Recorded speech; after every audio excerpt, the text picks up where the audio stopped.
This is a WBRZ special report. Good morning. I'm John Pastrek. We're interrupting program for this news conference starting live right now. Federal government, U.S. attorneys here in Baton Rouge, revealing after years-long Chris Nakamoto investigations into Louisiana State Police. Federal prosecutors will now probe whether troopers have violated civil rights. The press conference has just started. Let's listen in. Investigation into the Louisiana State Police and the state of Louisiana to determine whether the Louisiana State Police engages in a pattern or practice of violations of the Constitution or federal law. The civil investigation we are announcing today will focus on two main issues.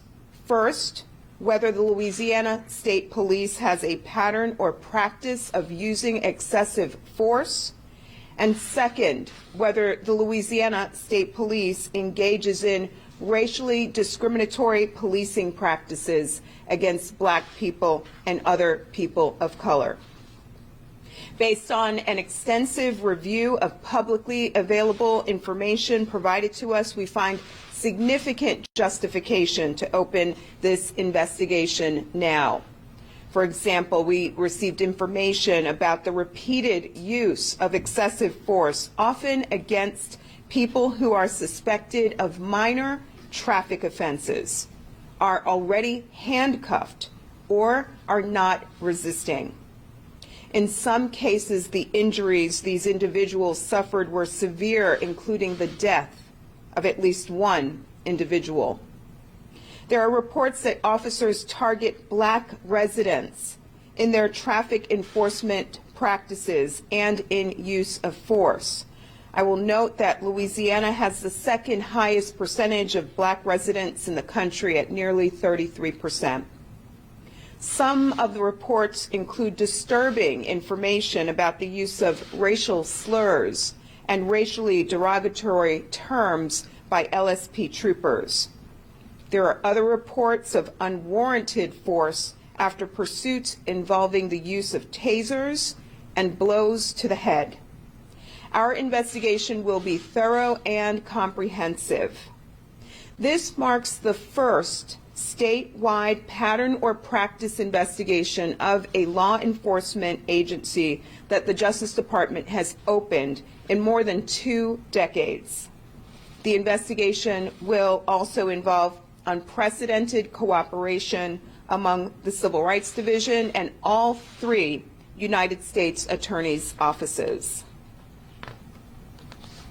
We will review incident reports, body-worn camera footage, and other data and documentation collected by the department.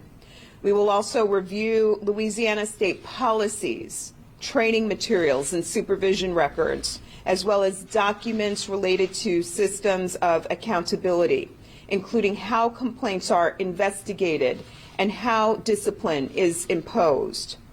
We will meet with community members throughout the state of Louisiana, and we are opening a voicemail and email box line so that people can submit information directly to the department. We will meet with command and line staff and will participate in ride-alongs to ensure that we understand officer interactions with the community. One thing we have learned over the decades is that we must work collaboratively with the community across the state as well as with state officials. The Justice Department takes these steps in every pattern or practice investigation with the goal of ensuring that policing policies and practices are constitutional and lawful. As in every Justice Department investigation, we will follow the facts and the law wherever they lead. We have no preformed conclusions. If there is reasonable cause to believe that there is a pattern or practice of constitutional or statutory violations, we will issue a public report outlining our conclusions. If violations are found, then we will aim to work cooperatively with the state to reach an agreement on the best remedies. If an agreement cannot be reached, the Justice Department is authorized to bring a civil lawsuit seeking injunctive relief to address the violations. Today's announcement marks the 5th pattern or practice investigation opened since the start of this administration. The Justice Department's investigations into the police departments in Louisville, Minneapolis, Phoenix, and Mount Vernon, New York are ongoing, and we have secured cooperation from all of those jurisdictions. In each of these investigations, including the one that we are opening today of the Louisiana State Police, our goal is to promote transparency and accountability, which ultimately will increase public trust. I'll note that this investigation marks the 75th investigation of a law enforcement agency conducted since Congress entrusted the Department of Justice, and only the Department of Justice, with the authority to conduct pattern or practice investigations of law enforcement agencies. We take this responsibility seriously. Every American, regardless of race, has the right to constitutional policing. And we know constitutional policing is necessary to ensure public trust and to enhance public safety.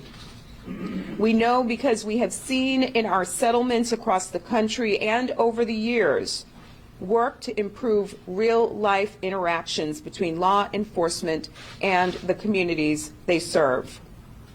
Recently, for example, the independent monitor for the Seattle Police Department consent decree reported a significant decrease in the use of force since 2014, including a 60% decrease in the use of serious force. Where Seattle officers once quickly resorted to the use of batons, they now use them rarely to strike individuals. More generally, our settlements also produced improved training for officers, enhanced systems of accountability, and greater transparency with the public. Finally, this civil pattern or practice investigation of the Louisiana State Police is separate from the Justice Department's criminal investigations. We recognize that there is intense public interest in the events surrounding the tragic death of Ronald Greene. As U.S. Attorney Brown stated earlier this year, the Civil Rights Division and the U.S. Attorney's Office for the Western District of Louisiana are conducting a thorough criminal investigation into this matter. That investigation remains ongoing, and we are limited in what we can say at this time. However, we do want to make clear that the civil pattern or practice investigation that we are announcing today is separate and apart from any other criminal investigation. This investigation will be conducted jointly by the Justice Department's Civil Rights Division and the U.S. Attorney's offices across Louisiana. We've just briefed Governor John Bel Edwards and Superintendent Lamar Davis about the investigation, and we are pleased that both offices have pledged their support and cooperation. They recognize that we share common goals, ensuring that law enforcement officers act in a lawful and constitutional manner, which furthers public trust and public safety. We look forward to working with the state of Louisiana and the state police towards the shared goals of ensuring constitutional policing and fostering greater cooperation between law enforcement officers and the community members that they serve. I want to invite now U.S. Attorney Ronald Gath to the podium. Thank you. Good morning. I have been the United States Attorney for the Middle District of Louisiana for the past 6 months, but I've prosecuted cases in this geographical area for over 20 years. Over the last 20 years, I have seen both crime and prosecution evolve. Crime has reached unthinkable heights. Normal, everyday offenses, ranging from the violent murder of children, possession of illegal guns, child exploitation, and theft of federal and state dollars. Law enforcement has also changed. Technology, such as in-dash and body cameras, license plate readers, and scientific advances with DNA have become everyday tools used to build cases against individuals who intend to harm not only victims, but the community of Louisiana as a whole. While crime and crime-fighting technology has increased, community involvement and trust in policing has decreased. The question becomes, can't we do both? We do not have to sacrifice the ability of the government to solve crimes in order to uphold an individual's rights. Protecting the individual rights while protecting individuals from crime is the cornerstone of our justice system and democracy overall. Today, we focus on the individual rights and establishing a long-lost confidence back in our law enforcement. There is no question that is the percentage of the population that has lost faith in law enforcement and the justice system due to the actions of a few. This leaves a community not only suffering, but afraid to participate in the fight against crime. This problem must be solved. State police is the model of all local law enforcement within the state of Louisiana. But the doubt of whether lawful procedures are being performed must be answered to restore the bonds between the community and police. So it is important to accept, help, and re-examine the patterns and practices of an institution, such as state police. Here today, with the Civil Rights Department of Justice, under Assistant Attorney General Kristen Clark, and the other United States attorneys for the districts of Louisiana, and with the support of the Louisiana State Police Colonel Lamar Davis, we promise to examine the pattern and practices of the Louisiana State Police in order to give the citizens of this state what they truly deserve, and that is to strive to be the absolute best. This administration, under the leadership of the Attorney General Merrick Garland, is committed to focusing on the civil rights of every individual. While these types of investigations require a lot of hard work on our department, we ask that the community become a part of the process. The course of this investigation will rely upon your participation. Our goal is to regain the trust of those who have lost confidence in the system and provide justice for all. Now, Mr. Dwayne A. Evans, U.S. Attorney for the Eastern District of Louisiana.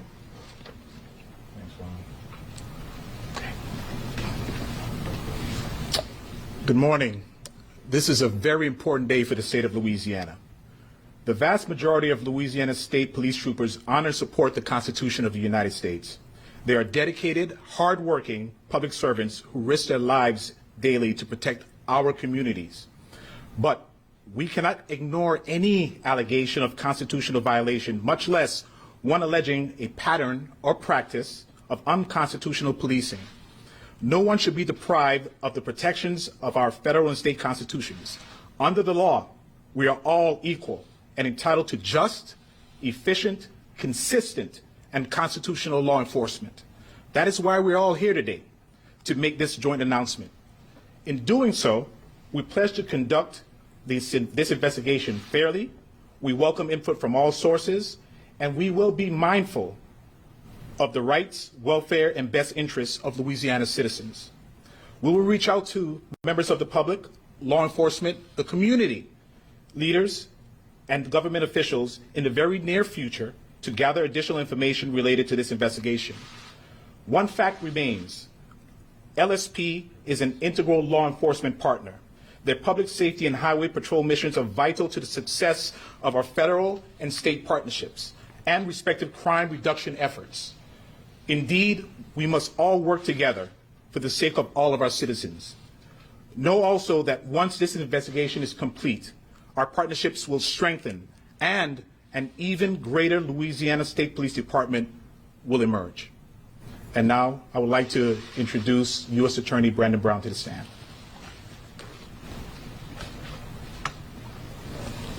Good morning. My name is Brandon Brown, and I'm the U.S. Attorney for the Western District of Louisiana. Today I join in announcing the opening of the Justice Department's civil investigation of the Louisiana State Police. This effort will be led by experienced career attorneys from the Justice Department's Civil Rights Division. Locally, Karen King has joined me today. She's a longtime AUSA in our Lafayette office. She's a well-known community servant from the Lafayette area, and she will be our district's point of contact with the Civil Rights Division. Being a law enforcement officer in 2022 is not easy. It is not easy. This has actually been the case for a very long time because of the nature of the occupation. Police officers are trained to put others in the protection of the community before and above their own safety. I want to thank the law-abiding men and women of the Louisiana State Police and all law enforcement agencies for sacrificing their lives for the betterment and the protection of our community. It's tough being a law enforcement officer for the reasons just mentioned, but it's compounded by those who might see themselves as being above the law, eroding the public's trust in law enforcement, and making it even more difficult for the vast majority of officers who perform their duties with honor and distinction. I grew up in Northeast Louisiana, and I was fortunate to personally know my childhood hero. I wanted to be just like him, and in retrospect, it was not necessarily because of what he did from a career standpoint, but it was because of how respected he was, and more importantly, how people trusted him. That childhood hero is my father. My father served more than 40 years in law enforcement in the Monroe, Louisiana area.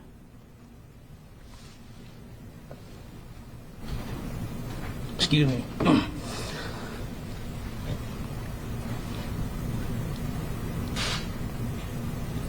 I appreciate the fact that he surrounded me with law enforcement officers who served honorably and respectfully within the bounds of the law. Today, I'm reminded of two of them that were Louisiana State Police troopers. Their names were Joe Alexander and Abraham Bowie.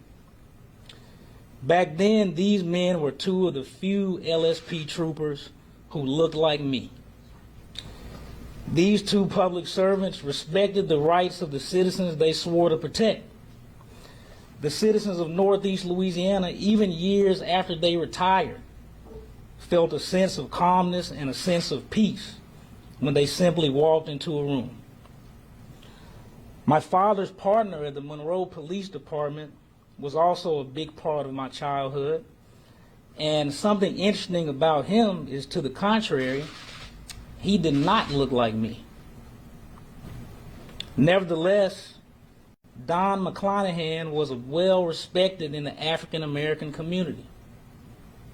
Regardless whether a police officer looks like Trooper Alexander, Trooper Bowie, or Major McClanahan, any law-abiding citizen should indeed feel a sense of calmness, decency, and order when in the presence of any law enforcement officer on or off duty. Unfortunately, many citizens of Louisiana have lost or never even had that feeling when coming into contact with law enforcement because of a few officers who have broken the law and abused their authority.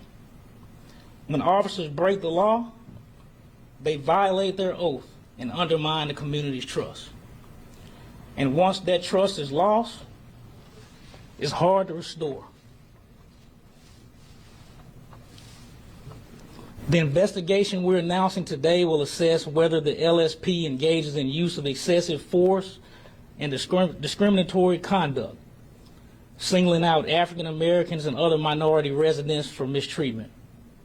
If we find that a pattern or practice of such misconduct exists, one of our objections will be to find ways to regain the public's confidence in law enforcement. Because we know that when law enforcement officers respect the constitutional rights of the people they serve, they make it more likely that individuals would trust and cooperate with police. which in turn makes law enforcement more effective in combating and preventing crime.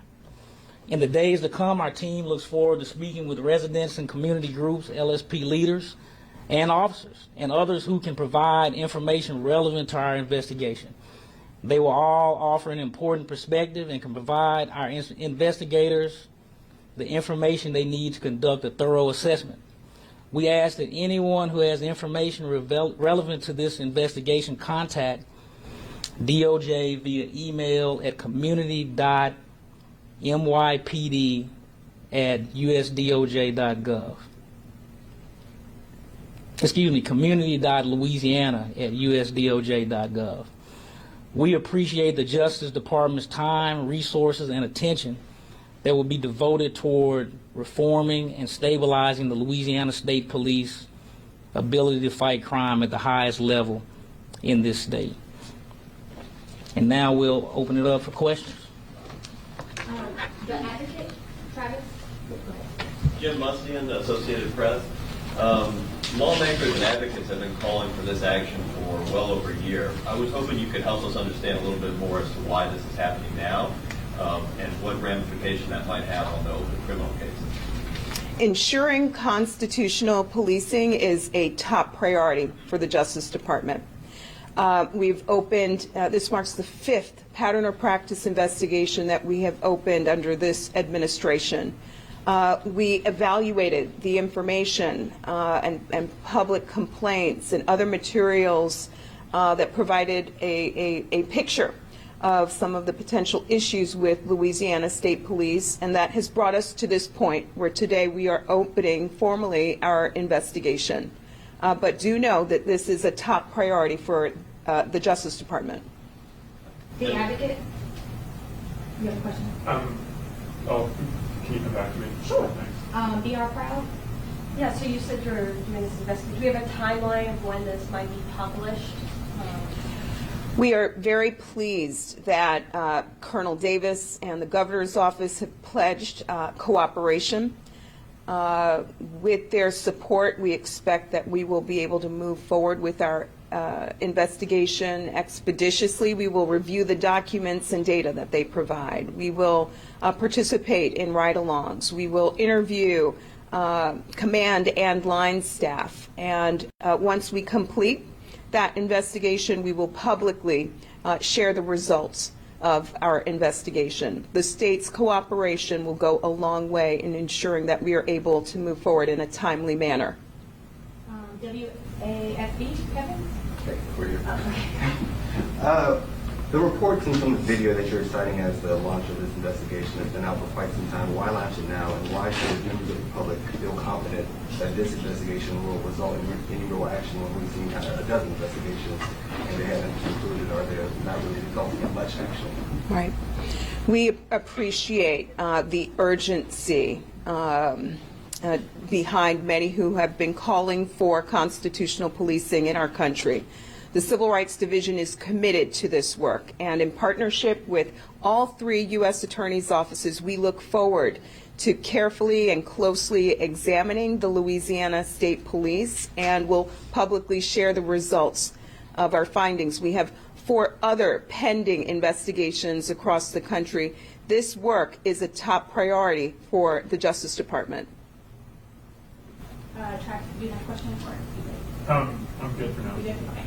Ms. O'Connell, we have a question. Thank you. I'm sorry. I didn't see you. Go ahead. Yeah, we just wanted to ask if, not only us, but every other station, our newspapers and everyone has been covering the Ronald Greene case extensively, and then now you've got it actually being investigated by the Capitol. Would this have been picked up by you guys if it wasn't for all of that? Our investigation today was based on publicly available information. A number of reports that have been provided by the public and other information in the public domain. We are aware of the tragic death of Ronald Greene, but know that this matter is separate. This is a civil investigation that is separate and apart from any criminal investigation. Travis, last question. What did you mean by when you said that you would be investigating the state police and the state of Louisiana? Are there other agencies that you'll be looking at part of this program? Generally, when we open these investigations, we look at both the law enforcement agency and the jurisdiction within which that agency lies. We will look at the role that the state of Louisiana plays in how the Louisiana State Police carries out its job. This is a typical feature of our pattern or practice investigations. Great. That's all the time we have. Thank you.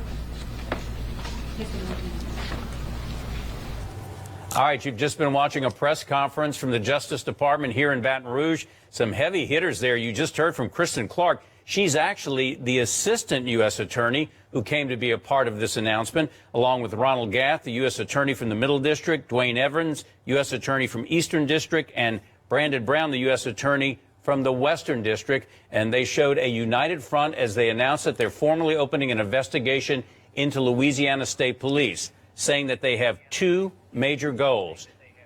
And those goals are to see if state police have shown a pattern or practice of excessive force and to determine if they're carried out racially discriminatory conduct practices against blacks. And, of course, that just announced. And our Chris Nakamoto, of course, who's been covering the story, the Ronald Greene death and the cover-up at State Police for a long time now, was actually at the State Police Commission meeting where they learned of this while this was going on. Chris, let's go to you right now. What sort of reaction are you getting from state police officials hearing that this federal investigation is underway? Well, JP, I can tell you this is an extraordinary and historic situation. The Fed said this is the first time that this has happened in about 20 years for a statewide entity. And of course, this is probably the first time this has ever happened for state police. I'm actually at the State Police Commission meeting, as you said, where one of the whistleblowers in the Ronald Greene case, Carl Cavalier, is appealing his termination. Of course, he was fired for speaking up about the Ronald Greene case and was essentially basically blacklisted because of the fact that he spoke up about all the wrongdoing. He's joining me right now with reaction to this historic announcement. Carl, what are your thoughts on this extraordinary announcement by the feds today? Well, first hearing this a minute ago is a release. It was a sigh of relief. Some of the greatest news I've heard pertaining to the Ronald Greene case of state police and its issues in a long time. As far as, the things I've been reporting and putting out to the media and to my chain of command, this is just a sigh of relief. I think the family, I would speak for Ms. Mona Harden and also employees within state police who are standing up for the right thing. I think this is a sigh of relief and what we've been asking for some years now. Now, the feds did wind up taking a look at Troop F. They did a kind of pattern and practice investigation up there after the Ronald Greene case. But this is much wider. They're casting a much wider net going statewide through all the troops to determine. And they said that there are justifications to do this now because they have evidence that officers are targeting black residents for minor traffic offenses. Did you witness any of that while you were a state trooper? Well, what comes along with quote unquote a quota, we won't call it a quota within state police, but we're pressed to go out and get stats, go out and get tickets, speeding tickets, seatbelt, drunk drivers. But what comes with that pressure is you're pressuring those troopers to go find those violations by any means necessary. You get people in certain areas being harassed by troopers, police officers, and what have you, which lead to officers committing crimes against the citizens. And I think if the feds are doing a thorough investigation, it will find a lot.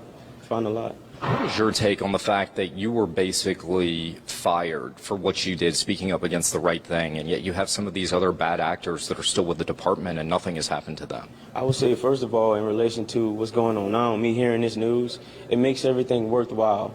Worthwhile me speaking out and having to risk my career. Hearing news like this is a big burden off my shoulder. I know we still have a long way to go, but it's a big burden off my shoulder, and I pray this is just a thorough investigation into it. Are you confident the right thing will be done? I'm not 100% confident. I'll be telling the tale if I say I'm 100% confident, but this is a step in the right direction, I would say, for the feds and for the citizens of Louisiana and for the people who are standing for right within the Department of Louisiana State Police, which is supposed to be the premier agency of the state. You know, last month marked 3 years since Ronald Greene was killed, and there have been no arrests since his death on that roadside up in the Monroe area 3 years ago. To see all these other troopers who have come forward, we've now seen multiple names: Albert Paxton, the investigating trooper, Scott Brown, yourself, all coming forward to speak up against some of this wrongdoing that they witnessed. And to see a lot of them gave up their careers for this, including yourself. When you look at it as a whole and you see everything that's unfolded, what goes through your mind? Seeing everything that's unfolded and just seeing what Albert Paxton had to go through, myself, Scott Brown, and others who've given up their career, it's been heavy. And I talked to those guys. It's been heavy so far. But like I said, just hearing this news today, a few minutes ago, that the feds are going to conduct an investigation, not just into the Ronald Greene incident, but as a department-wide,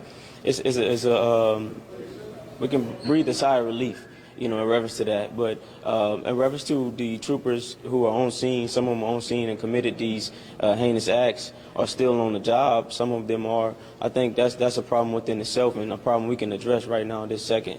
Do you think this goes beyond just Troop F, as they believe there are justifications to do it statewide? This definitely goes beyond Troop F, because in order for Troop F to persist, it has to start within the headquarters of state police, where the guys makes all the decisions about disciplinary actions, whether to take disciplinary actions or not. So you have that in Baton Rouge, you have this in Troop F, also in New Orleans and Troop C, which areas I've worked in personally and heard personal complaints from the citizens and troopers alike. Okay. I'm hearing you have to go back into the meeting. Thank you so much for sharing your thoughts with us on this historic day, Carl. And thank you for what you do. You did a great job. Okay, now also very important, I just got a text message from Mona Hardin, Ronald Greene's mother. She told me in reaction to this historic announcement, we have come a very long way. Pray no stone is left unturned. Of course, she has been here through every single meeting at the Capitol where a committee of lawmakers had gathered to try to find out the truth behind the Ronald Greene matter and who knew what and when. The governor was set to testify next week as to what he knew after he had viewed some body camera video that wasn't turned over to prosecutors for nearly 6 months after he got to watch that video. And so he was scheduled to testify next week due to the special session that was convened for the redistricting maps. That's going to be postponed at a later date. But of course, there are a lot of fast-moving developments in this case. A historic announcement today made by the feds, and you just heard the reaction from the whistleblower himself, hoping today that there will be some justice for some of these people who were targeted unnecessarily on the side of the road by law enforcement. JP? Chris, thanks for that live report. And great job, great interview with Carl Cavalier. And we'll have much more from Chris coming up at noon and 4, 5, and 6. But once again, the feds, the Department of Justice, today in Baton Rouge, as Chris told you, an historic announcement as they've formally opened an investigation into Louisiana State Police with 2 major goals: to see if state police have shown a pattern or practice of excessive force, and to determine if they've carried out racially discriminatory conduct and practices against blacks. Their goal is to promote transparency and accountability. Assistant Attorney General Kristen Clark saying they have briefed Governor John Bel Edwards and the head of state police, Colonel Lamar Davis, about the investigation, and the governor and the head of state police have both pledged their support.